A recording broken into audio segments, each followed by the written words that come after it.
Efter jeg har lagt lidt garn til side, så vil jeg slå min første maske op. Og det gør jeg ved at holde garnet sådan her. Folde det en gang over, og tage den her tråd igennem løkken.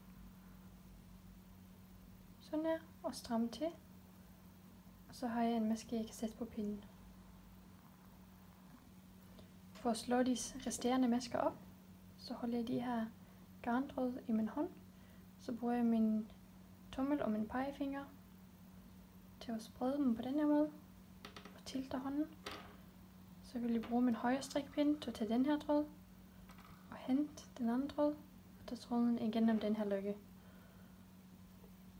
Og det gør jeg indtil jeg har så mange masker på pinden, som der står i opskriften.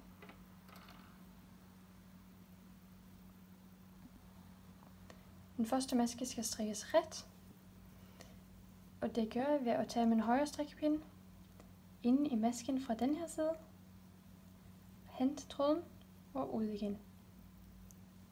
Og til masken af pinden, så er jeg strikket en ret maske. For at strikke en vrangmaske, så vil jeg tage tråden foran pinden. Så vil jeg tage min højre strikpind bag om tråden og ind i masken fra den her side.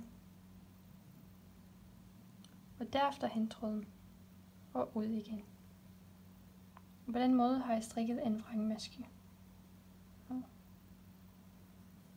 Sådan der.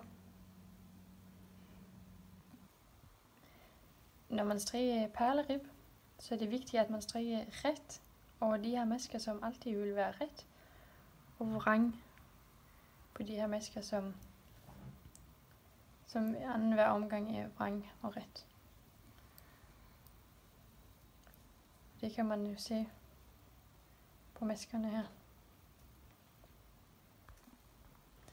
Nu er jeg kommet til min omgangsstart, og jeg skal vende arbejde. Og det gør jeg ved at vende det sådan her. Så vil jeg holde min tråd foran arbejde og bruge min højre strikpind til at løfte den første maske vrangt af på den her måde. Så vil jeg tage tråden og bagom på den her side og stramme til. Nu vil jeg så strikke videre på den her side. Ligesom før. Mens der ligger en maske her, der ligner lidt en dobbelt maske. Der er 2 tråde.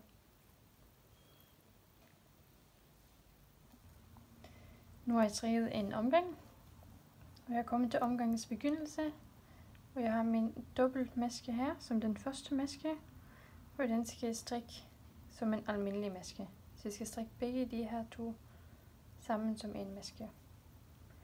Og for at perleribben skal blive flottest, så skal jeg nu på min ribomgang starte med en vrang, og derefter en ret, en vrang og ret.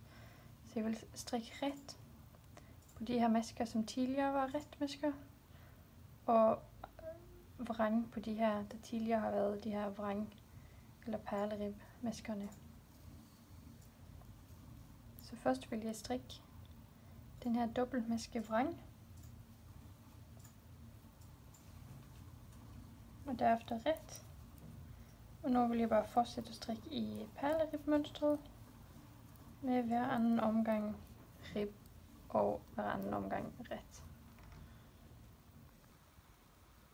For at strikke en indtænding, der hælder mod højre, så vil jeg strikke 2 masker ret sammen. Og det gør jeg ved at tage min højre strikpind ind i begge de her masker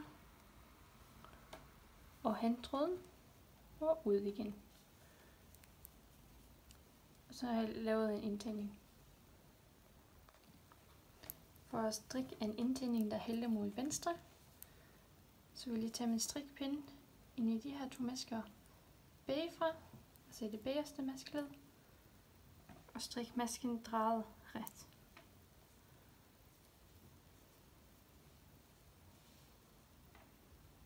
Sådan der. For at strikke med Magic Loop, så vil jeg tage min strikpind ud mellem nogle masker, så jeg på den måde kan trække wirene ud af maskerne, som så gør, at jeg kan strikke videre på de her masker. Så vil jeg rykke maskerne hen på min anden strikpind og trække wiren ud også i den her side, sådan at jeg har wiren ud i begge sider, som så gør, at jeg kan strikke videre på de her masker. Når jeg har strikket dem her, så gentager jeg bare det samme igen.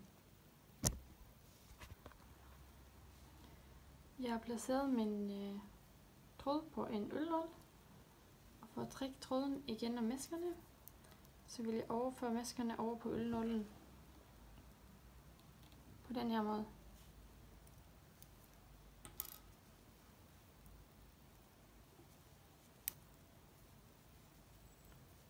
Så vil jeg trække ølnålen og tråden igennem maskerne.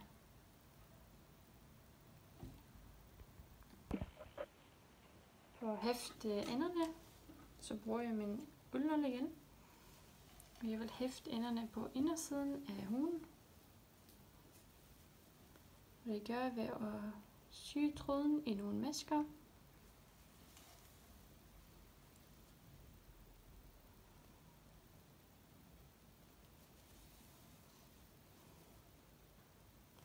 Og derefter fæste den med en knude. For eksempel ved at tage ølnål igennem den her lænke.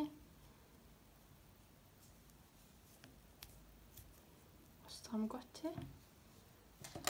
Og derefter kan man afslutte med en knude mere.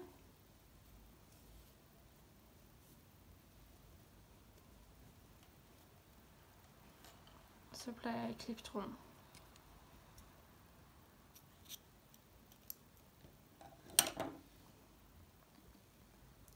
For at sy ombukskanten, så har jeg foldet min ombukkede kant en gang.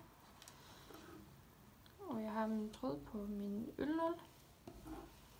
Så vil jeg sy langs den her opslagskant, og den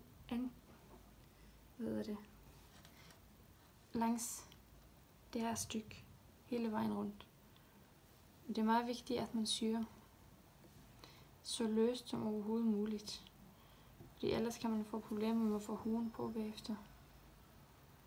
Men man bliver ved at sy langs kanten rundt hele huen.